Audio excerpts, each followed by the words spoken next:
안녕하세요, 여러분. 오늘은 많은 분들이 거의 뭐 마법처럼 생각하시지만 사실 오해도 많은 복리에 대해 좀 깊이 파헤쳐 보려고 합니다. 아인슈타인도 극찬했다는 그 복리요.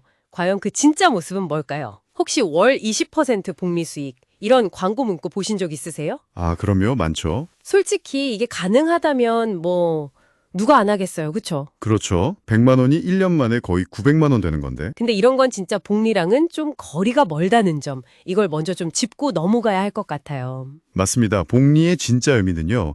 단순히 돈이 막 불어나는 마법, 이게 아니에요.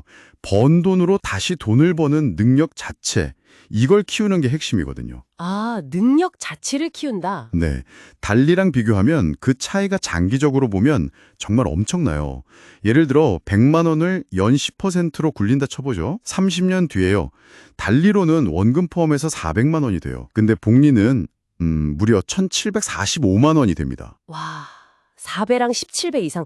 시간이 만들어내는 격차가 진짜 엄청나네요. 그렇죠. 시간이 정말 중요한 재료인 거죠. 그 돈 버는 능력 자체를 키운다는 관점이 되게 흥미로운데요. 예를 들면 치킨집 사장님이 첫 해 번 돈으로 다음 해에 가게를 하나 더 내고 그 또 다음 해에 번 돈으로 또 가게 늘리고 이렇게 돈 버는 시스템 자체를 키워나가는 거 이게 진짜 복리 효과다 이렇게 볼 수 있을까요? 정확한 비유입니다. 바로 그거예요. 수익금을 그냥 생활비로 다 써버리면 복리는 없는 거고요. 자, 그럼 이 원리를 주식 투자에 한번 적용해 보죠. 보통 좋은 주식 사서 오래 묻어두면 복리로 부자 된다. 이렇게들 많이 얘기하잖아요. 장기 투자가 답이다. 근데 이게 생각보다 간단하지가 않아요. 전 그냥 오래 두면 다 되는 줄 알았는데요. 수십 년간 미국 주식 약 한 2만 5천 개를 분석한 연구 결과가 있거든요. 근데 그 결과를 보면요. 전체 시장 성장의 거의 대부분을 정말 극소수의 주식이 이끌었어요. 상위 10% 기업이 전체 성장의 100%를 기여했고요. 네. 10%가 100%요? 네. 그리고 더 놀라운 건 상위 1% 기업이 전체 성장의 80%를 기여했다는 겁니다. 잠시만요. 1%가 80%요? 그럼 우리가 흔히 말하는 분산 투자, 달걀 한 바구니에 담지 말라. 이거랑은 좀 다른 얘기 같은데요? 그렇죠.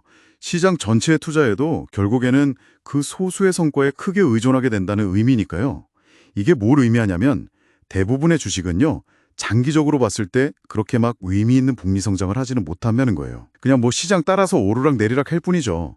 그러니까 아무 주식이나 오래 가지고 있단다고 해서 복리 효과가 저절로 생기는 게 아니라는 겁니다. 흠. 복리 성장을 하는 그 특별한 소수, 그 소수를 찾아야 해요.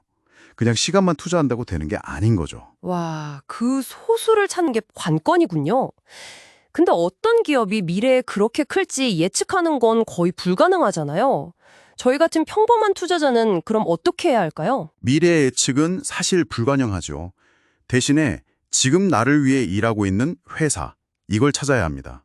지금 나를 위해 일하는 회사요? 네, 핵심은 그 회사가 번 돈을 주주, 그러니까 여러분을 위해서 어떻게 쓰는지 보는 거예요. 첫째는 번 돈을 연구 개발이나 사업 확장처럼 더 많은 돈을 벌기 위해 아주 현명하게 재투자하는 회사. 뭐 애플 같은 회사가 계속 혁신하면서 성장하는 좋은 예시죠. 아, 마치 실력 있는 장인이 돈 벌어서 더 좋은 연장 사고, 기술 개발하고, 뭐 그런 느낌이네요. 둘째는 경영진이 주주를 정말 중요하게 생각하는 회사예요. 그래서 마땅한 투자처가 없으면 무리하게 사업 벌이지 않고 배당을 하거나 자사주 매입 같은 걸로 주주 가치를 높여주는 거죠. 회사 돈을 함부로 쓰지 않는 거예요. 워런 버핏의 버크셔 해서웨이가 이런 식으로 번 돈으로 또 좋은 기업 사고 하면서 가치를 키워왔잖아요. 결국 회사가 돈을 어떻게 버는지도 중요하지만 그 번 돈을 또 어떻게 쓰는지, 이게 복리 성장의 핵심 동력이 되는 거군요. 네, 자, 그럼 정리를 좀 해보면 단기적인 주가 변동에 너무 마음 쓰지 않고 또 남들이 좋다고 막 따라 사는 투자 이런 거 좀 경계하고요. 나 대신에 열심히 일하고 또 그 성과를 현명하게 재투자하는 진짜 동반자 같은 기업을 찾아서 꾸준히 함께 가는 인내심 이게 필요하다는 말씀이시네요. 그리고 현실적으로 그런 좋은 회사가 뭐 한국이든 미국이든 그렇게 아주 많지는 않다는 점도 인정해야 해요. 하지만 분명히 존재합니다. 중요한 건 그런 기업을 찾으려는 노력, 그리고 기다림이죠. 결국 복리 투자는 단순히 시간을 투자하는 게 아니라 돈 버는 능력 자체를 키우는 구조, 이걸 만들고 또 나와 함께 성장하는 파트너를 찾는 여정이다. 이렇게 볼 수 있겠군요. 네. 투자는 경쟁이 아니라 동행이라는 관점, 중요하죠. 오늘 이 이야기를 통해서 복리에 대한 시각이 조금이라도 넓어지셨기를 바랍니다.